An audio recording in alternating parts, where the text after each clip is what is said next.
No longer are we challenged and asked to improve our gameplay ability, we are simply tasked with finding the safe spot and standing there until the thing resolves. And challenge in FF14 has actually been going backwards. The game is not even maintaining the difficulty it used to have, but actually making everything easier and easier. Topic 3.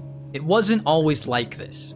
I understand that I might be coming across as a bitter old man yelling at kids for having fun. I'm only 24, by the way. But trust me, I absolutely despise nostalgia lords who blindly think everything was better in the past. However, we can empirically say that Final Fantasy has only gotten easier with every expansion. Class design has Okay, he's talking about classes. Okay. completely stagnated and lacks any growth at all. I mean, it blew my mind that an actual popular opinion these days is to make combo skills just one button that you spam over and over. Was that a popular opinion? I mean, it kind of looks like 50-50. That wasn't about combo skills. It was about 1, 2, 3. Yeah, because you basic 1, 2, 3 chain in PvP, so people like it. I'm in the middle, man. If you always hit the first 3 buttons, then why not just have it one button? It's the same principle as Nashing thing. I don't see what the big deal about it is. It just reduces the amount of shit on your hotbar. That's how it was in like other MMOs too. Like me personally, I don't care. You can put it in and I'll be okay with it, or you can not have it and I'll be okay with it. I feel like that if you're going to argue that hitting one button makes it easier than hitting 3 buttons, I think that's kind of dumb. And the reason why is because it's all muscle memory anyway. The amount of times I've accidentally hit the wrong button is so few and far between. And I honestly would rather have the hotbar space. But at the end of the day, if 14 doesn't want to put them all in one combo, I'm okay with that too. I guess what I'm trying to say is, how are people okay with Nashing Fang being one combo, but not Solid Barrel? Because I would like more space on my hotbar. So to me, it's the same. Like, I don't think just because you have more spots on your hotbar, it's necessarily harder. But I don't know, maybe I'm wrong in that. I've always just thought that it's kind of like button bloat, and I'm not a fan of button bloat. Yeah, so Ion had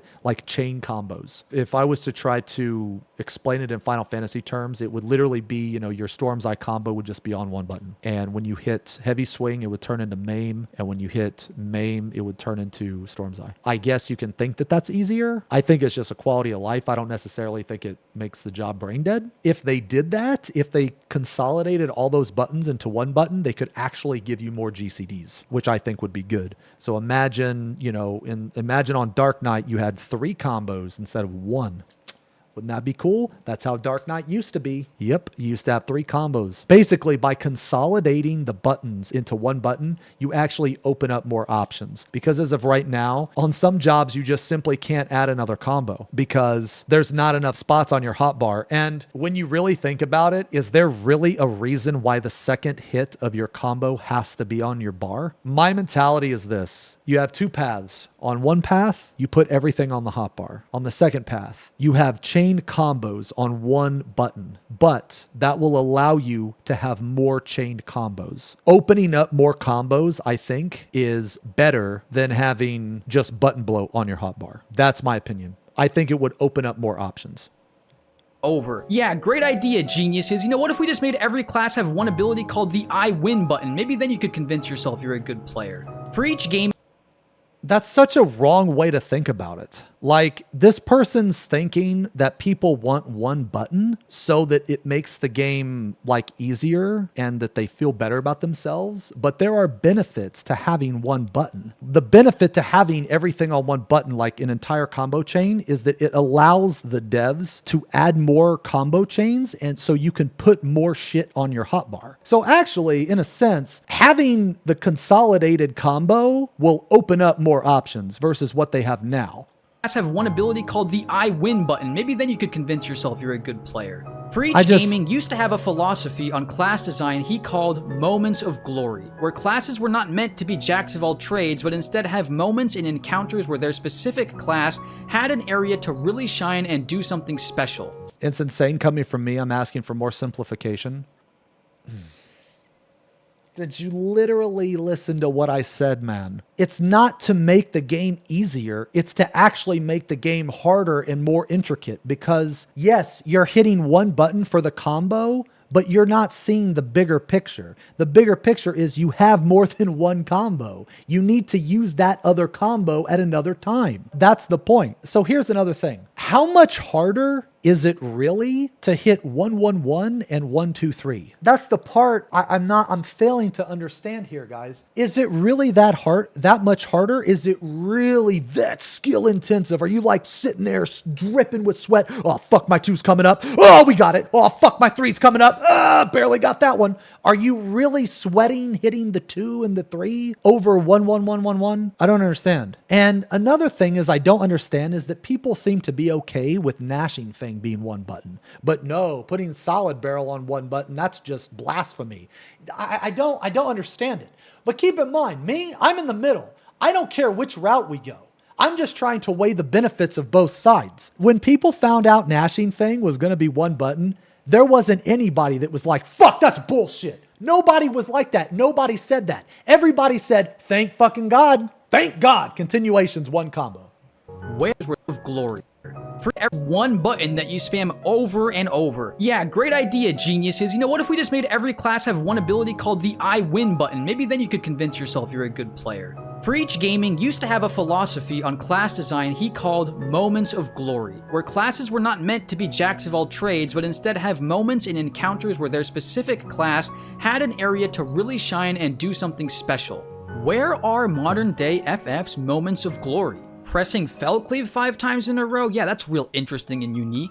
The only class that can even have a moment of glory is Black Mage, which is coincidentally the class that the game director Yoshi P plays, in which they can save up instant casts and procs to do an entire phase of an ultimate fight without ever needing to hard cast a single spell. Now, look, man, I'm not purposely trying to disagree with everything this person is saying, okay? I mean, and I haven't. I've agreed with a couple things that he said. But a moment of glory, I have had so many awesome moments on Warrior. Like during Prague, I have stayed alive because I've been on Warrior so many times where another tank would have died. Like I've either had home gang or I've been able to keep myself up through healing myself or something like that. Also, Paladin, being able to heal other people, cover other people, being able to be more in control of like HP bars and shit. I guess what I'm trying to say is, what is the definition of a moment of glory? Because when I think about my Prague on Warrior, I've had a ton of moments. We just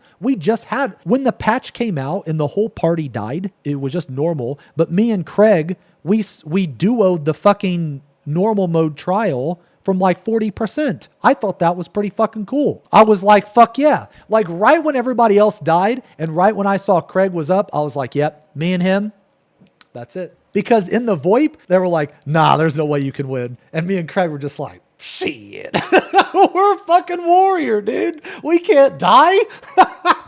What the fuck? We're gonna kill this fucking boss. You know? I thought that was awesome, man. I thought it was cool. Like, does a moment of glory have to be in an ultimate? I don't think so. I think it's just a moment of, like, badass, you know? Some man mode shit, you know? Healers with rescue. I mean, sometimes there's strats based around rescue. Yeah, okay, so you bring up a good point. Moment of glory and content like ult is stupid. If a class shines, it will be mandatory, which is just bad design. I agree with that 100%, and the example that I'll use is back in Heaven's Ward. How many of you played back in Heaven's Ward, and how many of you played a Paladin?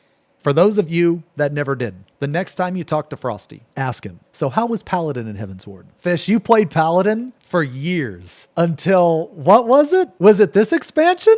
It was this expansion you swapped to Gunbreaker because your Gunbreaker did more damage with a primal weapon than your Paladin did with the tome weapon. Yo, that was bad, dude. Now that's where Yoshi P plays, in which they can save up instant casts and procs to do an entire phase of an ultimate fight without ever needing to hard cast a single spell. Now that's really cool. Try and find any other moment of glory on any other class. They don't exist. See, that's the part where I don't agree with, man. Whenever I prog on Warrior, man, that's why I prog on Warrior, because I can do things on Warrior that I can't on other jobs. This is just wrong, in my opinion. I think the same could be said about Paladin. I think the same could be said about other stuff.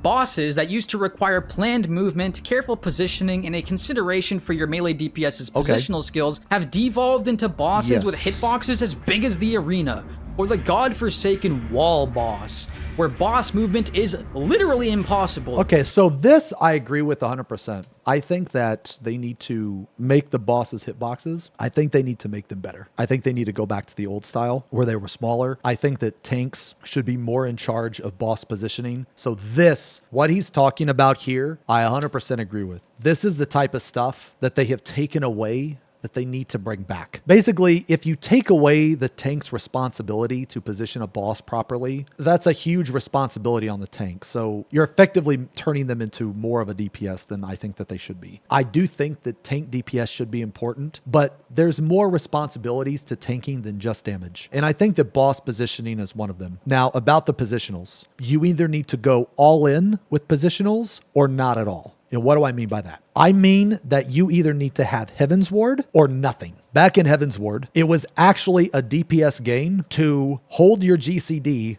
until you hit a positional. Now, I know you guys are thinking, how is that even possible? And let me explain why. Because back in Heaven's Ward, I'll use Dragoon for an example. If you did not hit the positional, you did not get your buff and your combo dropped. Yeah. So imagine doing disembowel and you're not directly behind the boss. And instead of getting your chaos thrust, you just, guess I'm starting my combo over. You would never do a positional when you would hold that GCD for like 5 seconds. And I'm not even kidding. That sounds terrible. Exactly. It was. Now, I think that it needs to be that or nothing at all. Because when you take this middle ground approach, it ends up just being obnoxious. It ends up just being tedious. And it also is just, in my opinion, a lazy design. What I mean by lazy design is that if you were to remove okay, so you know what?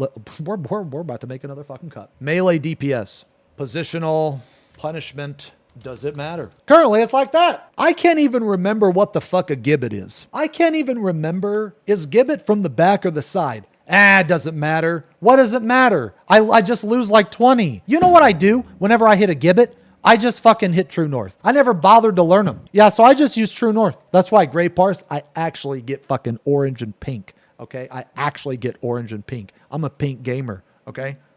Here's my point. This is what it's like now. Does it matter? No, it doesn't matter. This is what it was like back in Heaven's Ward. You can completely delete a fucking category because it always mattered. If you didn't hit that positional, your entire combo dropped. If you didn't hit your chaos thrust or whatever, like you didn't get the dot. If you didn't hit trick attack from the back, it didn't go on the boss. Imagine doing a trick attack and it doesn't go on the boss. Melee DPS was hard to play. Yeah, I think that you either need to be all in on positionals or not at all. So let's say that you take away positionals. Now, before anybody's like, great, you want to make them easier. No. If you take away positionals, that allows you to add something to make the job a little harder. Not a lot harder, a little harder. Maybe you get an extra buff. Maybe you get an extra GCD. You will get something to make up from the lack of needing to hit the positional. The ceiling and the floor between hitting a positional and not hitting a positional have done this.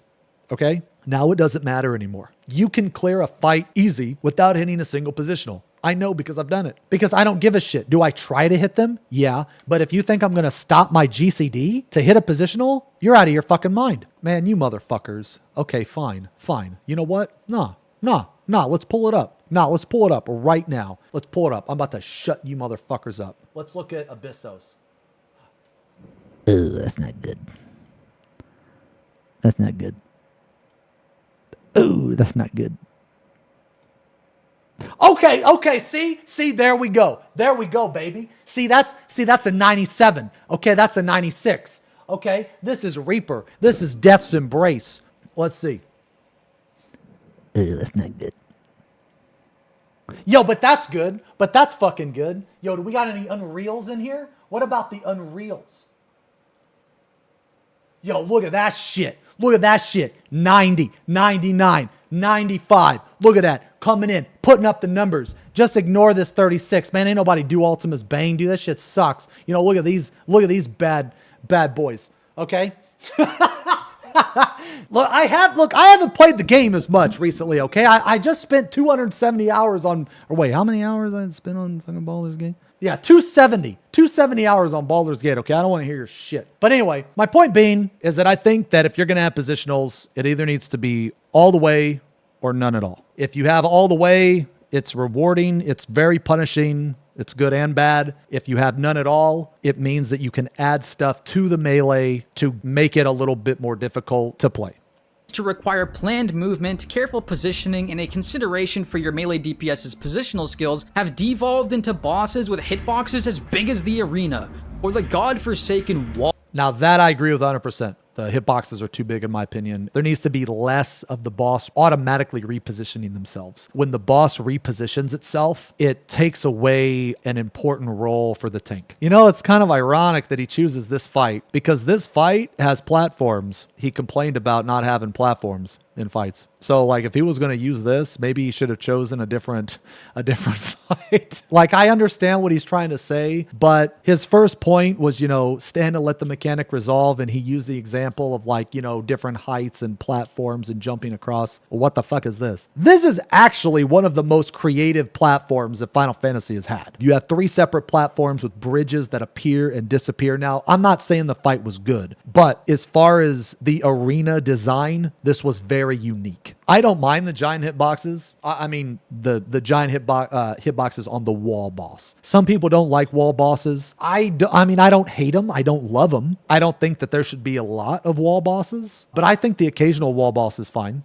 Wall boss, where boss movement is literally impossible. You know, I might as well just be punching the air with how little the actual enemy I'm fighting matters in an encounter. Raid buff abilities that used to have varying cooldown lengths requiring planned and coordinated burst timing to match buff punching the air, where boss movement is literally impossible. You know, I might as well just be punching the air with how little the actual enemy I'm fighting matters in an encounter.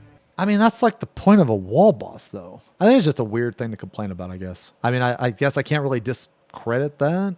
If it's not something you like, it's not something you like. I just think that if you're going to have issues, I think that's kind of a lesser issue. I don't know. I guess it's, yeah, maybe immersion thing. I don't know. Maybe it's immersion thing. Raid buff abilities that used to have varying cooldown lengths requiring planned and coordinated burst timing to maximize damage on an encounter have devolved into every buff skill either having a 60-second or 120-second cooldown, completely removing the planning of burst windows. Yeah, this I agree with 100%. I think that everything being 60 or 2 minutes is garbage. I think the 2-minute window is shit. Everything that he just said, I agree with. And there's still so much more! The complete irrelevance of enmity and removal of tank stances, healers being completely I've mentioned this before about the tank stance, and for some reason, man, people like to complain. Some people like to complain that the removal of tank stance was like this huge thing, but I disagree with that, and the tank stance only really mattered in early prog. If it was up to me, I would actually put it in the game, because it was a skill increase to be able to do damage and having to balance that. However, it was not good for the game, and I think that people overvalue how important enmity was. So I'm going to tell you why enmity never mattered. Back in the day, you had the warrior pull. Every time the warrior pulled, you were in Defiance, you popped Unchained. For those of you, okay, so we're going to go down a little history lesson here. For those of you that didn't play back in the Dark Ages, Defiance reduced your damage. All tank stance reduced your damage. But Warrior, specifically, had an ability that nullified that penalty, and it was called Unchained. So basically, you were in your tank stance and you were doing close to full damage. With your DPS stance, you did an extra 5%. But my point being is that you had all of the power without your tank stance, but you still had your tank stance. So what you would do, this was how a vast majority of encounters went, by the way. This is how much you use tank stance. You had it on, you popped Unchained, you did Tomahawk, Equilibrium, turn that motherfucker off. That is the extent of tank stance. Whenever people mention threat and whenever people mention enmity, they always fail to mention the fact that it was not the tank's responsibility to generate aggro. Now, I know that sounds crazy. Back in the day, when people are like, bring back tank stance because the threat was important, it was the party's responsibility, not the tank. Fuck that. All you do is pull an Unchained, and that's the end of your job. You are done. It is up to all the melee DPS to spam whatever the fuck ability that was. It was up to your ninja bitch. If you played ninja back in the day, you were everybody's bitch. You used the limit break. You put smoke screen on the healer. You put Shade Walker on the tank. okay? In some cases, you fucking put slashing up. Back in the day, if you played ninja, you were the bitch. That's the ninja's job, was to do every responsibility of everybody else. You were the babysitter. Correction, you weren't the bitch. You were the babysitter. You had to little Dark Knight. Oh, little Dark Knight, you need my slashing. You need my threat too. Let me tell you, dude, every single ninja that a Dark Knight saw, they sucked their dick. Because they know if they didn't, that ninja was not going to give them shade, was not going to give them slashing, was not going to smoke screen the healer. Dark Knight was the biggest fucking baby back in the day. Dark Knight never wanted to do anything themselves,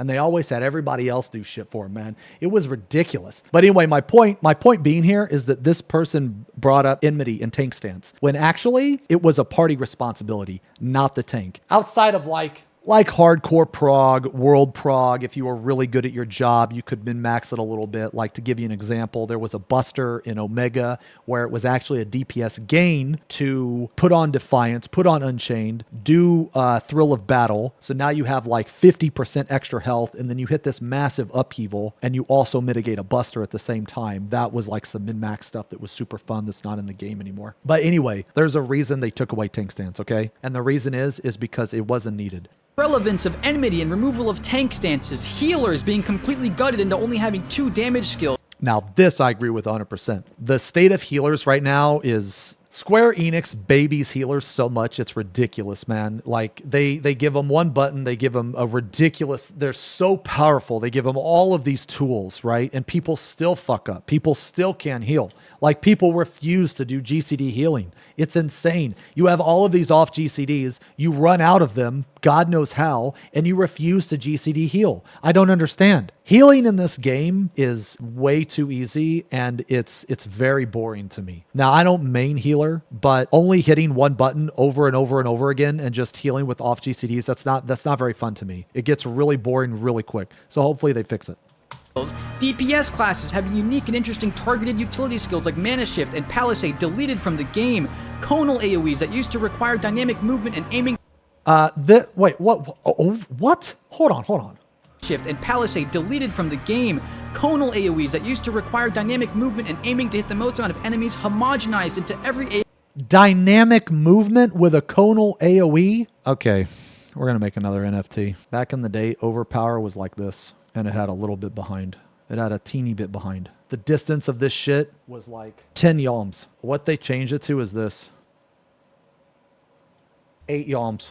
The cone on Warrior was just a little teeny bit more than the circle. But look at all of this space that you lose. This was not dynamic. This was just shitty. Overpower felt bad to use when you had like Dark Knight doing circular. Okay, well, look, I don't know the exact yalms, okay? But it was only like 1 or 2 higher than the circular AoEs. The conal AoE, for whatever reason, some people have this weird infatuation with it was skill intensive. No, it wasn't skill intensive. It was obnoxious. It was just shittier than the circle. It would be different if the cone was like a massive cone, right? Then I get it. You have this massive cone in front of you, but it wasn't. It was only like 1 or 2 longer than the circle. So why not just have the circle? You cover more area with the circle. Like, I don't understand why people are so infatuated with the fucking conal AoE. It was horrible. It was awful. This is just something to complain about for the sake of complaining. So no, I completely disagree with this shit. What the fuck? Who the fuck wants a conal AoE, man? Conal AoE and interesting healers being completely gutted into only having 2 damage skills. DPS classes having unique and interesting targeted utility skills like Mana Shift and Palisade deleted. Okay, so the reason why they got rid of these, it was just harder to balance, man. Is that a good reason? I don't know, man. There's upsides and there's downsides. So it depends on how you look at it. Would you rather have moments of glory, or would you rather have any job can go into the encounter? I think both have their upsides. I think what's better for the game is that every job can go into the encounter. Deleted from the game. Conal AoEs that used to require dynamic movement and aiming to hit the most amount of enemies homogenized into every AoE attack being a circle around your character so you can't possibly miss an attack. I mean, I could go on forever. Cross-class abilities that used to incentivize trying other jobs by leveling them up to borrow a skill for your main job are now just auto-unlock role abilities. Attribute points that added another layer of growth while leveling your character by giving you extra stats are... Okay. All right. First off, Cross-class abilities were fucking useless. All this shit was just an attempt to be like 11 that did not work out. This shit didn't fucking matter, man. Roll abilities are so much better. It was also really fucking annoying that I had to level White Mage to get Paladin stuff. It was really obnoxious. Okay, so back in the day, you had to have like Gladiator 30 and Conjurer level 15 to unlock Paladin. That type of shit doesn't work in Final Fantasy XIV. There was no reason that this shit should be in the game. So the fact that he wants to bring this back, I completely disagree with this. This is just nitpicking. He doesn't really want this in the game. He's just trying to be bitter and say that it was a good thing when it was not. It was a bad thing. To incentivize This was not a good thing. trying other jobs by leveling. This doesn't This doesn't incentivize you to try other jobs. When I played a fucking gladiator and I found out I had to level a fucking white mage, that doesn't incentivize. I was like, you have got to be fucking kidding me. Them up to borrow a skill for your main job are now just auto unlock roll abilities. Yeah, this is good. Attribute points that added another layer of growth while leveling your character by giving you extra stats are gone. I mean, Jesus. Okay. For those of you that have no idea what this is, okay, let me explain to you what this is, because I can't believe that someone actually wants this back. I just, this whole video is just bitter, man. Not the whole video, but a vast majority of the video is bitter. Okay, here's what you did for this. Okay, what job did you play? Did you play warrior? Guess what you put your points into? Strength. Did you play scholar? Guess what you put your points into?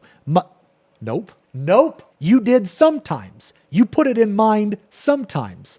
But when you wanted to switch to summoner, you had to switch it. So, because scholar and summoner are on the same base job, because this is on your base job, not like your current or whatever. All this is you have 30 points to put in whatever you want. What in the fuck is the purpose of putting them in anything except for your main stat? You could argue that you could put it in Vit because for Prague and all that shit, but nobody fucking did that, man. Nobody fucking did that. Get the fuck out of here, man. We were all trash at the fucking game. We were playing fucking casters, putting our shit into piety or putting our shit into decks, man. Okay? Why do you think that they took all the accessories and they made them role specific, okay? You put all 30 points in your main stat 99.9% of the time. What was the point of this? This person is, again, trying to create this situation where you had all these options.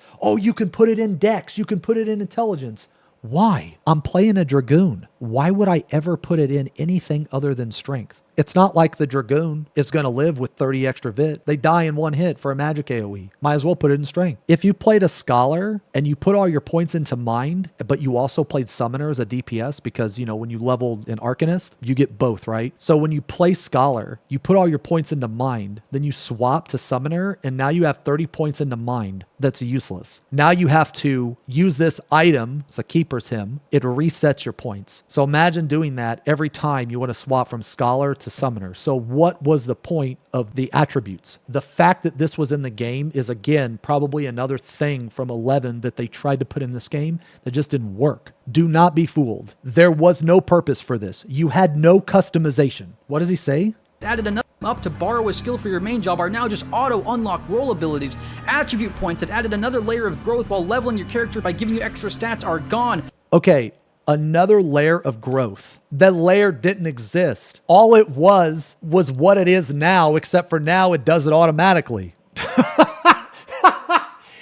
There was more growth on my fucking head than the growth the point allotment gave you. I mean, Jesus Christ, every expansion is just another round of wait and see what they delete this time. Ugh. Misshapen Chair made a video going in depth about how the dumbing down of class design is removing interest for veteran players, and I want to say that these changes don't help new players either. The greatest... That's just simply not true. You can say whatever you want about the jobs, but when you make them easier, it naturally makes them easy for newer players. You can argue that you don't like the current job design, which I don't, but you cannot argue that making something easier makes it easier. When you make something easier, when a new player experiences it, it's going to be easier. Like, what? That doesn't make any sense. Strength a game can have is and I have a video going in depth about how the dumbing down of class design is removing Do I need to watch this one too? 14 is hurting its veteran player. Do I need to watch this one too? Is this one good? Whatever. interest for veteran players, maybe watch it and I later. want to say that these changes don't help new players either. The greatest strength a game can have is being a game that is easy to learn but difficult to master. What happens when the game is easy to learn and easy to master? This is where I think the acceptance comes in, man.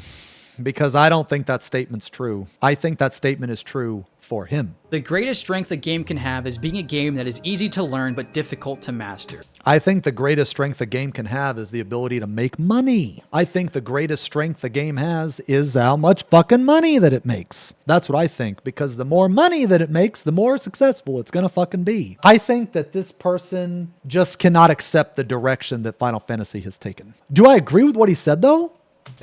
The greatest strength a game can have is being a game that is easy to learn but difficult to master. What happens? I think that that is a good mentality to have, actually. I just don't think it's realistic. I think that nowadays, whenever you play a game, you have to understand that that game, because games are different now than they were 10 years ago, 20 years ago. Now games are about money, and that sucks, but it is what it is, and it's only going to get worse. And that's just something that you have to accept. A game is not going to be made for free out of thin air and be insanely popular and continue to deliver content for free. It's just not going to happen, dude. When the game is easy to learn and easy to master. You know, as veteran players, we often have to huff copium by saying that, well, the game isn't made for us. It's made for new players, and us veterans are just marketing tools to get new players to try the game. But that doesn't last forever. There isn't an infinite pool of new players you can constantly bring in. Eventually, those new players become veteran players too, and they will realize all the problems with the game and end up logging out for the last time. What happens when they're...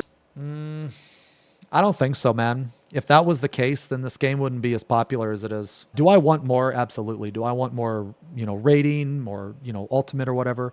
I think 2 ultimates per expansion is good. I would prefer 3, but I understand why it's only 2, and I get that it's a huge commitment, so I understand. The thing is when this person says that new players won't last forever and all that bullshit, I just completely disagree. If Square Enix was in any trouble, they would not tell you to go play another fucking game, man. I just can't see a dying game on the downfall, that game telling you to go play other games. I just don't see it, man. I think that veteran players like myself, like other people will, okay, I'm not going to say always, but there's an extremely high chance that they will always come back for the content. I do not think that this game is meant to be played to where you log in every single fucking day. I mean, you can do that. I used to do that, but just because of this patch cycle, just because the game caters to newer players, I don't think that that's going to cause veteran players to leave and never come back. I don't think so, because I can think of so many people just off the top of my head, just people in Discord, people on Twitter that are like, that have been playing the game